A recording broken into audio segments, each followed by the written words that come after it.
Another thing people often ask is, how can you live with so much stuff that belongs to others? Well, let me tell you about the lost things. And why do I keep the things which people have left here, not all of them even given to keep, sometimes long after they should have gone to the tip or even have been sold at a boot sale?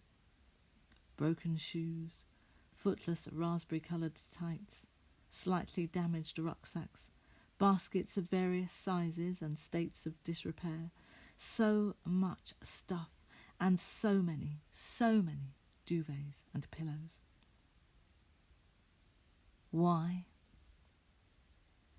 Because once I had 3 boxes, the precious boxes of old school books and a uniform to go with them, of A-level journals and degree journals and love letters, and half a swing-ball pole, and 100 poems on one subject alone, and hundreds more on many others. And they were put in someone's attic, and when the house was knocked down, they were lost. Because the artist who lived upstairs the longest had a box of old school books and toys and precious bits and pieces, and he left them with his mother, and when she moved house, they were lost. 2. When Rob lived here, first of many, first and in many ways foremost, endlessly kindly, limitlessly humane, he was carrying around a precious box of things for a friend. Just before he moved, he said, "I have this friend, and he gave me a box of things to look after. Could you keep them for me, for him?"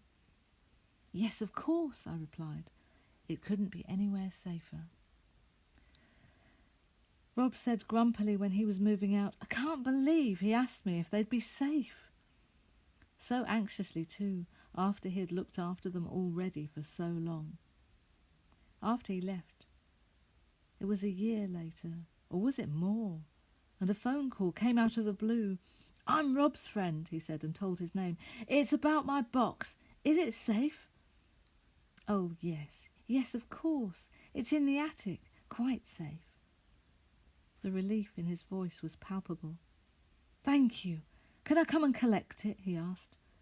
And I was so glad and very nearly proud, stupidly so, to say, "Whenever you like."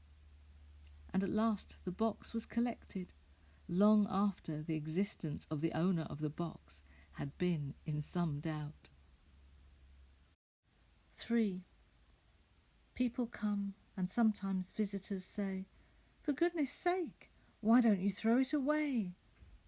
But I reply, because you never know. Did anyone seriously think that Darren would ever take back his boxing programme after all that time? His bits and pieces. But he did. Everyone told me Jess didn't want her stuff, until a message came out of the blue in a card at last. So I'm asking, can you keep it for me? There, I've said it. 4.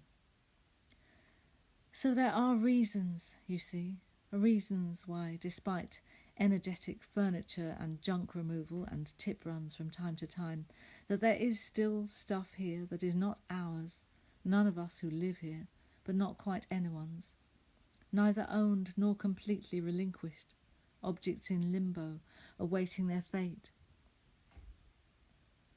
Rooms and shelves full of things that make people say, "Why?" And lastly, because if a house is truly a shared house, you are only its guardian, not its owner. And this is especially true for an old house, whom so many people have lived in. And everyone who has lived in it, save those who have damaged it, have a place for their things. What if it was your memories, your treasures, that for circumstances beyond you couldn't keep with you? I ask you from the heart, would you not want them kept safe?